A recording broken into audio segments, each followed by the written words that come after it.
आज मैं हिंदी व्याकरण के सबसे इंपॉर्टेंट चैप्टर को बताऊंगा, क्योंकि अगर हम कहते हैं कि मेरी भाई या मेरा बहन, जो बोलने में गलत है, ऐसे ऐसे बहुत से वाक्य हैं जिसको हम सही तरीके से नहीं बोल पाते, और इन्हीं बातों से संबंधित एक चैप्टर है जिसको हिंदी में कहते हैं लिंग। और ये लिंग दो प्रकार के होते हैं, पुल्लिंग जिसे मैस्कुलिन कहते हैं और स्त्रीलिंग जिसे हम फेमिनिन कहते हैं। पुल्लिंग को के अलावा, यानी पुल्लिंग और स्त्रीलिंग के अलावा एक थर्ड जेंडर का भी प्रचलन है, उभयलिंग का भी प्रचलन है।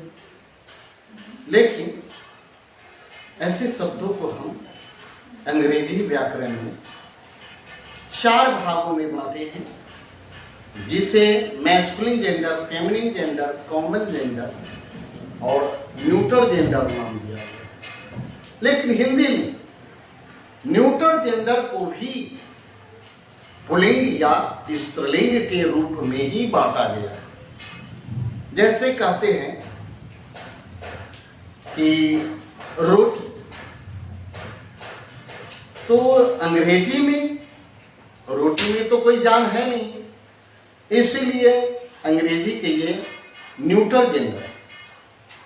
लेकिन हिंदी में इसी को कहते हैं स्त्रीलिंग, यानी कि दुनिया की सभी चीजों को, चाहे सजीव हो या निर्जीव हो, सभी को 2 ही भागों में बांटा गया है, या तो वह पुल्लिंग है या स्त्रीलिंग है। इसीलिए हम कुछ नियम होते हैं कि कैसे हम किसको हम पुल्लिंग समझे और किसको हम स्त्रीलिंग समझे। इन नियमों को ध्यान में रख करके अगर हम देखेंगे तो आसानी से हम हिंदी के ऐसे बहुत से शब्दों को हम जान सकते हैं कि इसमें स्त्रीलिंग कौन है और पुल्लिंग कौन है। अगर इन नियमों को छोड़ देते हैं तब हमारे ये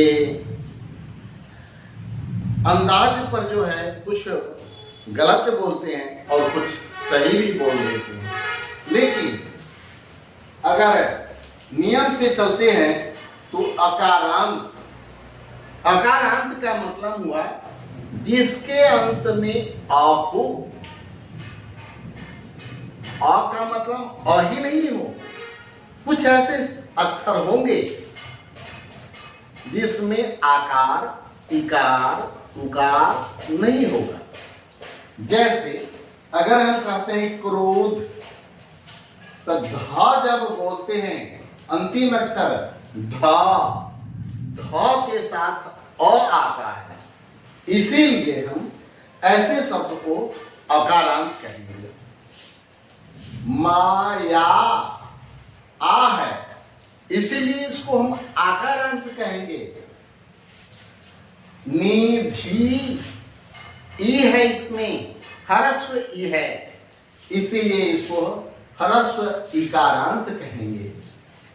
नदी, इसमें भी ई है, नदी जब कहते हैं तो नदी यानी ई, इसीलिए इसको दीर्घ इकारांत कहेंगे। मृत्यु, इसमें उ है तो इसलिए उकारांत हो गया। आयु, उ है, उकारांत।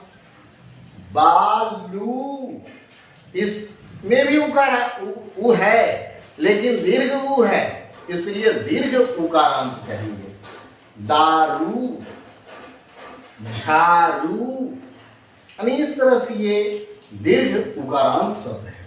तो हम पहले ये समझ लेंगे कि अकारांत है, आकारांत है, इकारांत है, दीर्घ इकारांत है, ह्रस्व उकारांत है, दीर्घ उकारांत है। तो हम ऐसे शब्दों को हम आसान तरीके से हम रख सकते हैं कि ये पुल्लिंग के ग्रुप में है कि स्त्रीलिंग के ग्रुप में। वो एक अकारांत शब्द है जो पुल्लिंग है। जैसे क्रोध, मुझे क्रोध आया, आई नहीं, आया। मोह, पुत्र का मोह, पुत्र की मोह नहीं कहेंगे, पुत्र का मोह, क्योंकि मोह पुल्लिंग है। त्याग, त्याग, उसने त्याग किया, त्याग पुल्लिंग है इसलिए त्याग किया। दोष, मेरा दोष क्या है, मेरा दोष, मेरी दोष नहीं कहेंगे, क्योंकि दोष पुल्लिंग है इसलिए मेरा दोष। तो हम ऐसे शब्दों को इस नियम से अगर ध्यान में रखेंगे तो हम आसान तरीके से हम इसको हम स्त्रीलिंग पुल्लिंग की शाखा में रख सकते हैं। और अकारांत में है दया, अकारांत में है क्रोध, मोह, त्याग, दोष। आकारांत में है दया, माया, कृपा, क्षमा। इसमें से हम कुछ एग्जाम्पल मात्र ध्यान में रखने के लिए हम कुछ एग्जाम्पल को बताएं, कुछ उदाहरण दिए हैं। लेकिन अगर हमें नियम याद रहेगा तो बहुत से शब्द हम हमारे सामने आएंगे और उस शब्दों को हम आसान तरीके से हम स्त्रीलिंग पुल्लिंग की शाखा में रख सकते हैं। इसलिए दया,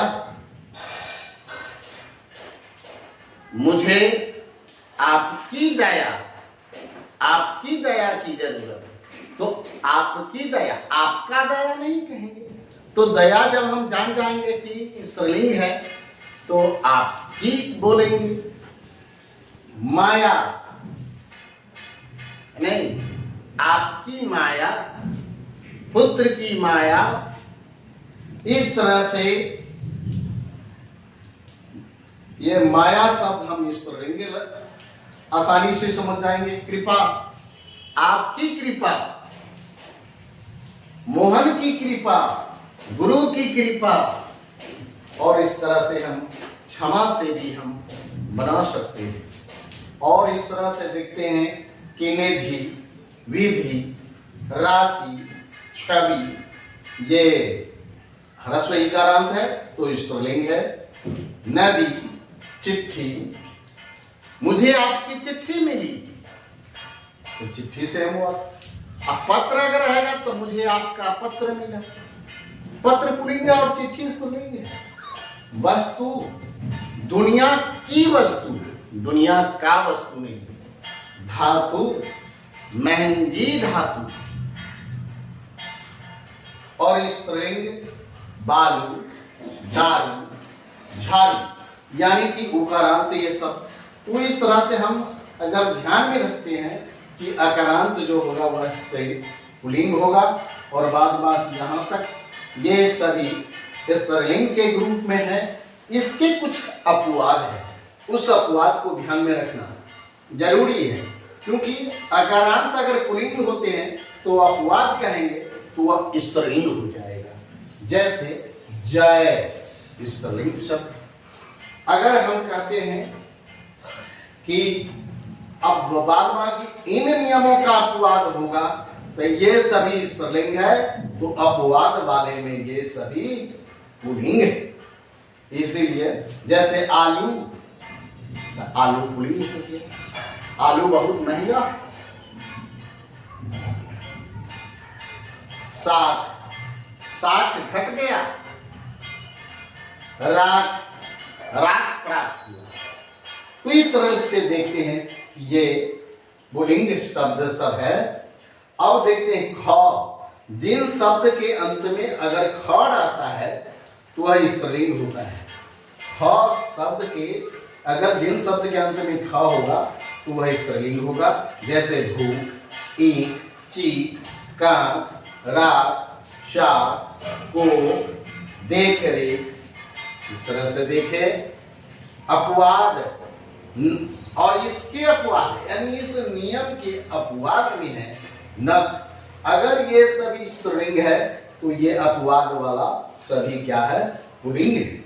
जैसे नख, मुख, सुख, दुख, लेख, शंख। अगर इन सभी का हम मात्र अगर 2 दिन प्रैक्टिस करेंगे तो ये निश्चित रूप से हम इस पर इसको अपने कब्जे में कर लेंगे। और कब्जे में जब करेंगे तो हमें स्त्रीलिंग पुल्लिंग की कुछ संख्या बढ़ जाएगी, नियम की संख्या बढ़ जाएगी, और आसान तरीके से हम इन बातों को आसानी से पेश कर सकते हैं।